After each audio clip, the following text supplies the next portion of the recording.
Thursday night. Thursday Let's night. talk about beating the Chiefs. Right. Can the Chargers beat the Chiefs realistically here, Drew, or is this just a foregone conclusion? No, they absolutely can. This is the second best team in this division. Division rivals. They seem to somehow, as much as I hate it, they seem to beat us at home and we beat them in their home. It's going to be a great game. That's all I can say. I think it's going to be very high scoring. I think you're going to see the defenses both kind of struggle a little bit, but then they're going to settle down and make some great plays at the end.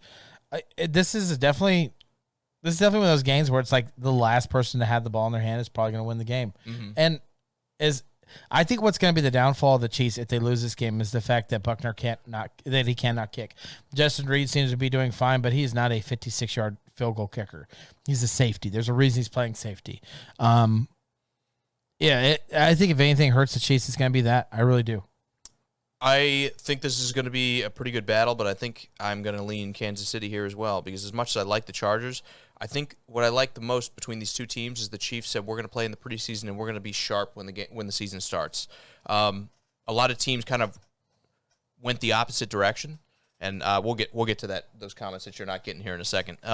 But with the Chargers going in the opposite direction as well as most of the league where they rested a lot more than they did kind of try to stay sharp like the Chiefs did, I think it's going to show up a little bit early. I know this is week 2. You got that first week under your belt, but for the first 3 to 4 weeks, it's really like that get in the groove kind of mode for teams where you're not 100% rolling. The Chiefs are hitting the ground running for simply that reason, where they said instead of trying to play it safe, they said we're going to play our guys and we're going to come out sharp, and look what they just did to Arizona. So I think it'd be kind of silly for me not to pick them at this point. I'm going to take the Chiefs here. Oh, I'm taking them too. I know you are. I know you are. I'm just saying I think when it comes between these two teams, I think it's going to be a great game. Yeah. But I think that edge that early on, I said I felt like the Chargers were going to win this division, and I still do. But I think right now the Chiefs have the advantage with how sharp they're playing, and this is where you need to bury a team. If you can get this win here and then keep going for the next couple weeks, if they stumble a little bit out of the blocks, that can be everything that is the difference in a division rivalry. I think this game is massively important for the year. I wish it was kicked a little bit down the road because I want to see both of these teams at the heights of their power. I know they play again, but I'm saying I don't like the idea of playing week 2 when you have the two favorites to win the division. I think schedule-wise, the NFL would have been better to make this week 8 and week 16 or 17, in my opinion. Sure. Can you scroll up? I don't know why I'm not getting these comments. Anthony said, should you start Justin Herbert? He'll be without Keenan Allen. And I know someone, and Frank also said with Keenan out, that's huge. Yeah, you should start him. There's a reason you drafted him. He's probably your number 1 quarterback on your board. You should definitely play him. Keenan Allen is a big loss. What is questioning to me is the fact that Mike Williams had 0 receptions last week, and that's a question mark. I know everyone, if you read into the fantasy stuff, everyone's like, oh, Mike Williams will slide in that number 1 slot, and there'll be no issue. I think there is an issue there. I think it's, why aren't you seeing production out of this guy who started out last year at a very high level and now 0 receptions? Week 2, I'll say we have, like, if the trend continues, I'll say okay, but the aberrations can happen. Maybe Oakland's plan was, let's shut down Mike Williams and see what happens. Obviously, we look at that way.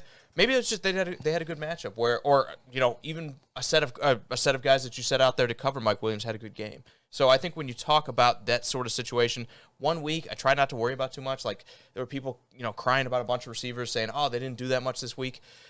1 week I'm not worried about it. After this week, yeah, maybe. As far as starting Herbert in fantasy, do it because you know he's going to need to score to beat the Chiefs. Right, but you would like to see a reception or two, and you don't get any. Like we're talking about, Allen Robinson. He had 2 targets and 1 catch, but he only had 2 targets. Yeah. Mike, I don't know Mike Williams' targets, but I know it wasn't 2.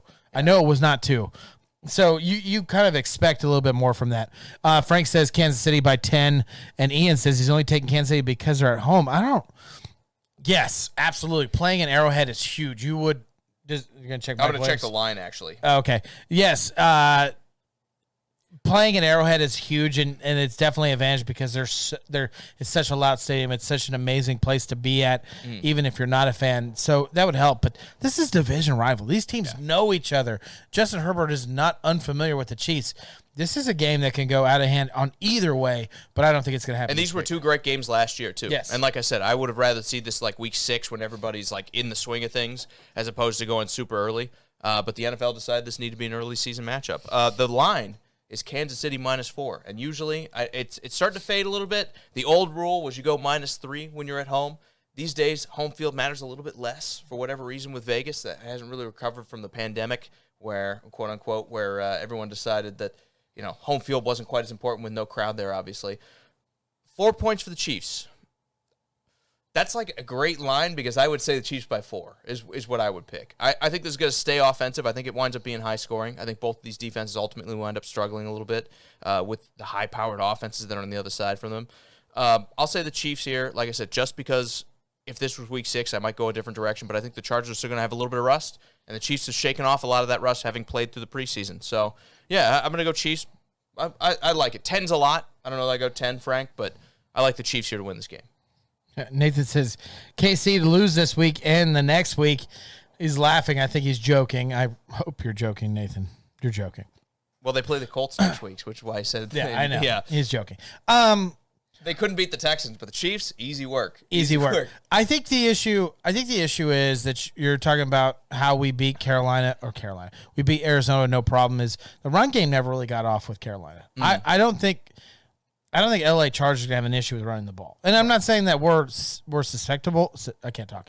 We're weak against the run, but it will be an issue, the fact that they can run the ball better than what Arizona could against us. And I think that might be a downfall of the Chiefs. But again, I'm taking the Chiefs. I'm taking the Chiefs probably by 7. I think it's going to be like a last-minute touchdown. And you're going to probably see Justin Reed come out and kick the extra point. Yeah. And you're only using... I hope we see it, even though I have Butker on one of my fantasy teams. Yeah. I hope we see it just for the entertainment. Well, don't worry. You're only seeing Butker coming out there for the 56-yard field goal off of one step. So yeah, it will be... I mean, dude, Justin Reed kicking off on kicking it through the upright. Beyond insane. And getting touchbacks every time he kick the ball. It's What's crazy. it like having 2 kickers on your team? Well, one of the best parts about it is one's our safety. He's got the leg. He's Dude, got the leg, Drew. He's got the leg. He's a soccer player, and he did something else. I think they said he was a kicker in high school, and he was also a soccer player as well. Okay. So yeah. No, I mean, it's very impressive. That's why the Chiefs gave him all that money to come in and replace Tyrann Mathieu, right? He's a bum. He can't even kick. Yeah, so I think I'm also going to go Chiefs here. I don't 7's a lot in this game, I think. I would probably take the Chiefs, but I wouldn't feel good about it at that 4-point line. I'd probably say they're going to win by like 5 or 6. 7 is just like one of those things like they're probably going to have to be ahead, and then the Chargers like catch up. Because if the Chiefs get up by 10 or 17 points, there's going to be some garbage points. Oh, yeah. And that's why I don't like 7 as much. Because like when you get into that garbage time and you're up by more than one score, sure, like it's hard to stop a team like the Chargers. That's why I don't like that much. But I think they're going to win the game too. In Kansas, in Arrowhead, week 2, you're looking great. You just kind of walloped the Cardinals. I think it's hard to not pick the Chiefs in this one. I like what Mahomes said, and he says to fantasy players, he says, don't pick one wide receiver. It's going to be multiple all year long. And I think that's one of the best things. Juju's a little banged up. This might be MVS kind of game where you see him kind of get a little bit more play. But it's going to be an interesting game, man. I'm excited to see it. I'm glad it's on Thursday night. I'm going to be watching with my dad. It's one of our pastimes to be able to watch games like that together. So we're stoked. Nathan goes on to say, sadly, that's how the Colts work, and this apparently is an AFC South thing. Suck during playing the bad teams and play good against the good teams. Like I said, it's an AFC South thing. I thought you were talking about the Titans there, buddy. I know. And Frank says, don't worry, drinking does that to his speech too. You should see us after a bunch of these. After the show. Exactly. So we don't have a mic in front of us. Like, it doesn't matter. Nobody's listening at that point. But anyway. Right.